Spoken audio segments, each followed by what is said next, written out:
अस्सलाम वालेकुम दोस्तों, कैसे आप सब। उम्मीद करता हूँ खैरियत से होंगे। मेरा नाम है ज़हीर हुसैन और आप देख रहे हैं my YouTube channel technical skill 90। दोस्तों, आज की इस वीडियो में मैं आपको सिखाने जा रहा हूँ कि कंप्यूटर टेबल कैसे बनाया जाता है, या कोई भी टेबल आप जो बनाना चाह रहे हैं आयरन का, वो कैसे बना सकते हैं। इस वीडियो में मैं आपको ये दिखाऊँगा कि कंप्यूटर टेबल को कैसे बनाया जाता है। बहुत ही आसान तरीका है, तो चले आए शुरू करते हैं। अच्छा जी, कंप्यूटर टेबल के लिए हमें जो साइज़ चाहिए, हमने वो पाइप में इंची का जो पाइप हमने उसकी लेंथें कटाई कर ली हैं। हमें दो जो लेंथ हैं वो चाहिए 45 इंचज़ की, और 6 लेंथ जो है वो चाहिए हमें 24 इंचज़ की। ठीक है। और इसके साथ हमें चार जो हैं वो गहराई की तरफ नीचे जो उसके पैर होंगे वो चाहिए हमें 30 इंचज़ 2.5 फीट की। ठीक है दोस्तों। सबसे पहले हम क्या करेंगे कि दो जो 45 इंचज़ की लेंथें हैं और दो विड्थ हैं 24 इंचज़ की, हम वो ले लेंगे और उसका हम एक जो है ना मेन फ्रेम बना लेंगे। हम इसको पहले हल्का सा वेल्डिंग करेंगे। वेल्डिंग करने के बाद हम इसका गुनिया करेंगे। गुनिया ये होता है दोस्तों कि एक तरफ का x और दूसरी तरफ का लेट्स सपोज के x1 और y2 को हम क्रॉस करेंगे, और इसी तरह से x2 और y1 को हम क्रॉस करेंगे। इस तरह से हमें एक फ्रेम का जो है ना वो गुनिया निकल आएगा। ठीक है। हमारा फ्रेम बिल्कुल सही तरह से जब गुनिया निकल आएगा, उसके बाद हमने उस फ्रेम को अच्छी तरह से एक साइड से वेल्डिंग कर लेना है। जब एक साइड से पूरी तरह से वेल्डिंग हो जाए तो हमने दूसरी तरफ से भी इसको वेल्डिंग कर लेना है। अच्छा दोस्तों, हम लोग ये जो पाइप इस्तेमाल कर रहे हैं ये 16 गेज का पाइप है, इंची का। और ये पाइप मार्केट में करंट जो है वो 1600 रुपये का मार्केट में अवेलेबल है। इसकी लेंथ जो है वो 20 फीट है। ठीक है दोस्तों। तो इसको हम 80 जो है ना करंट से हम इसको वेल्डिंग कर रहे हैं। अच्छा, उसके बाद हमने दोस्तों, क्योंकि हमने टॉप जो है ना इसके ऊपर हमने शीट लगानी है। कंप्यूटर टेबल की टॉप की जो है ना वो शीट है, जैसा कि आपने पिक्चर में भी मुलाहिजा किया है। उसको कवर करने के लिए हम इसके साथ एक कैचर्स लगा रहे हैं। कैचर को हम फ्रेम के साथ वेल्ड कर देंगे, जबकि इसकी जो टॉप साइड है उसको हम पेच का काले पेच या कोई भी पेच आप ले लें, उसकी मदद से हम टॉप साइड से उसको कसाई कर लेंगे। आप चाहें तो इसको वेल्डिंग भी कर सकते हैं, या आप चाहें इसके साथ वर्मे से सुराख करके आप इसमें मूज़ वाले पेच या कोई भी पेच से इन कैचर को जो है अच्छी तरह से कसाई कर सकते हैं। बट मैं रेकमेंड करूंगा कि आप इन कैचर को फ्रेम के साथ वेल्ड कर लें, ताकि ये अच्छी मजबूती फ्रेम को फराहम कर सकें। ठीक है। चारों तरफ हमने लेंथ में 2 कैचर लगा दिए और विड्थ में हमने 1 कैचर लगा दी है। कैचर लगाने के बाद हम नेक्स्ट स्टेप क्या करेंगे, ग्राइंडिंग के लिए हमें दोस्तों हमारे पास जो 5 इंच का ग्राइंडर है हम वो यूज़ कर रहे हैं। इसमें हम जो है ग्राइंडिंग डिस्क यूज़ कर रहे हैं, जिसको सैंडिंग डिस्क भी कहते हैं, जिससे हम जो एक्सेसिव वेल्डिंग है जो हमने वेल्डिंग की है ये उस तमाम को रिमूव कर देगी और हमें एक अच्छी फिनिशिंग फॉर्म देगी। ठीक है। इस तरह से आपने तमाम एक्स्ट्रा एजेस को सैंडिंग डिस्क की मदद से रिमूव कर देना है। ये 5 इंच की सैंडिंग डिस्क तकरीबन 100 रुपये के करीब जो है ना आपको इसलिए मार्केट में मिल जाती है। अच्छा, उसके बाद हमने फ्रेम की टॉप साइड जहाँ से हमने वो कैचर, क्योंकि पहले हमने कैचर निचली साइड से वेल्ड किए थे, अब हमने फ्रेम को फ्रंट साइड पे करके हमने कैचर को टॉप वाली साइड से भी अच्छी तरह से वेल्डिंग कर लेना है, और उसके बाद सेम हमने वही सैंडिंग प्रोसेस यहाँ पे भी कर लेना है। ठीक है।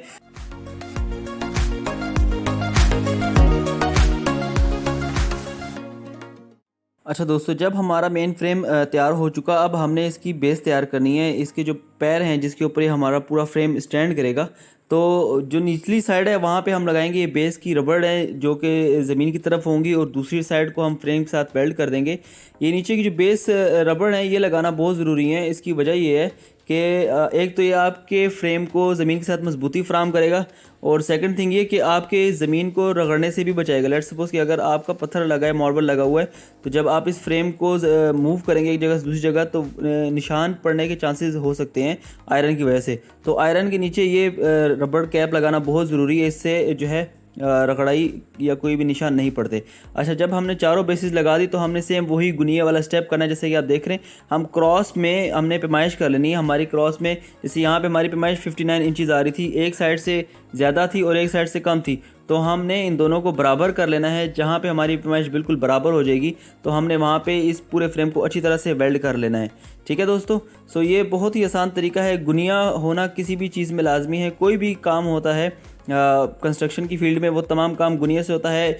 मार्बल जो हम लगाते हैं, मार्बल भी गुनिये में आते हैं। आप दरवाजे की मिसाल ले लें तो दरवाज़ा भी गुनिये में होता है। इसी तरह से अगर आप केबन की शीट्स की मिसाल ले लें तो वो भी गुनिये में होती है। आप कोई भी काम ले लें, वो तमाम काम गुनिये में ही होता है। अगर वो काम गुनिये में होगा तो आपको एक अच्छी फिनिशिंग लुक प्रोवाइड करेगा। ठीक है।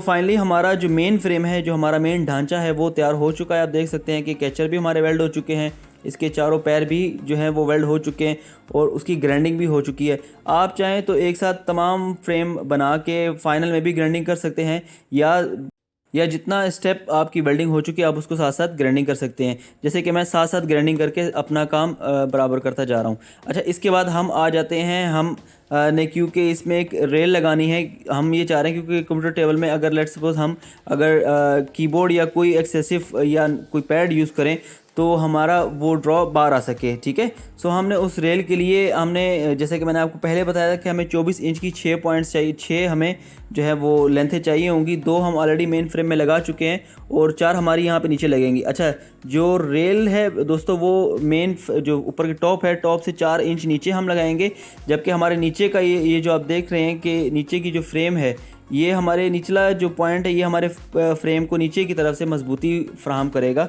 ठीक है, और हमने इस फ्रेम पे एक और यहाँ पे शीट लगानी है कि अगर हमारे पास कोई एक्स्ट्रा सामान हो तो हम वो यहाँ पे रख सकें। अच्छा, रेल वाली साइड को हमने दोनों साइडों से अच्छी तरह से पहले पैमाइश कर लेनी है। पैमाइश करने के बाद हमने वेल्डिंग कर लेनी है। इसी तरह से आपने एक साइड की तमाम जो पाइप्स हैं उनको लगा लेना है और सेम इसी तरीके से आपने दूसरी साइड के भी तमाम पाइप्स को लगा लेना है। यूँ आपका तमाम जो है ना वो फ्रेम जो है अच्छी तरह से लग जाएगा। अच्छा, एक साइड से दूसरी साइड तक कवर करने के लिए हम इसके सेंटर में भी एक पाइप लगा रहे हैं जो कि 43 इंचज़ का है, क्योंकि हमारा मेन फ्रेम 45 इंचज़ का है, जबकि हमने 2 कॉर्नर जब इसमें ऐड कर लिए तो हमारा एक इंच इस पाइप ने कवर कर लिया। सो रिमेनिंग हमारा 43 इंचज़ सेंटर का रह जाएगा, वो 43 इंचज़ हम इसके सेंटर में लगाएंगे। ठीक है, जैसा कि आप देख सकते हैं कि हमें पैमाइश ले रहे हैं और ये जो पैमाइश है ये 43 इंचज़ की, हमने 43 इंचज़ का एक पाइप कट कर लिया, उसके एजेस को हमने ग्राइंडिंग कर ली और उसके बाद हम सेंटर पैमाइश लेके जहाँ पे हमारी उसकी सेंटर पैमाइश आएगी वहाँ पे हमने उस सेंटर मेन फ्रेम को वेल्ड कर लेना है। ठीक है,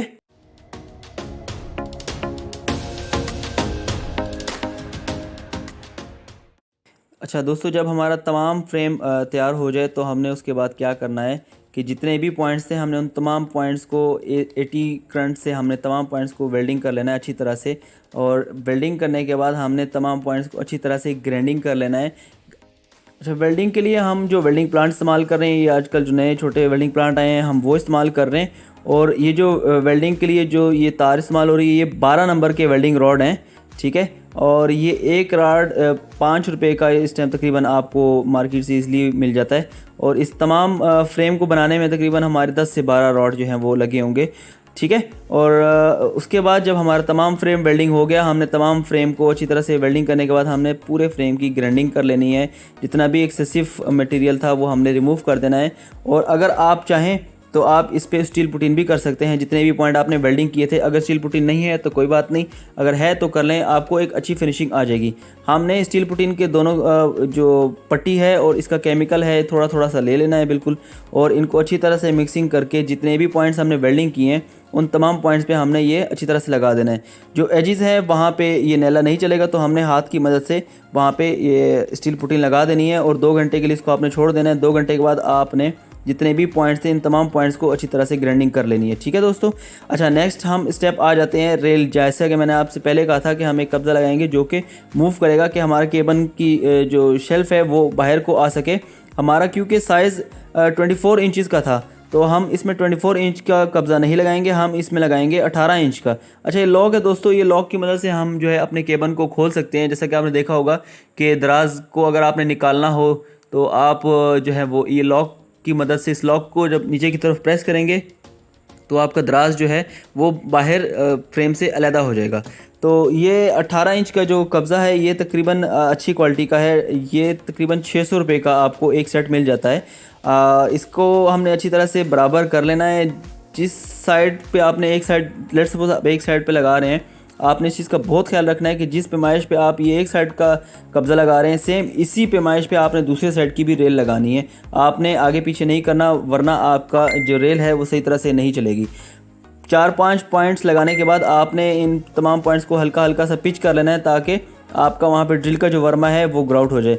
अच्छा दोस्तों, हमारे पास क्योंकि हिल्टी है, हिल्टी में लोहे का जो वर्मा है वो नहीं लगता, तो उसमें हम क्या कर रहे हैं कि हम ड्रिल वर्म लगा रहे हैं। ये एक्स्ट्रा मिल जाती है, अगर आपके पास ड्रिल है तो ठीक है, अगर नहीं है तो आप ड्रिल वर्म जो है वो आप अपने हिल्टी में लगा लें और उसको अच्छी तरह से कसाई करने के बाद आपने उसको हिल्टी से हटा के आपने जस्ट ड्रिल चलानी है। ड्रिल चलाएंगे तो आपके तमाम जो होल हैं बड़ी आसानी से हो जाएंगे।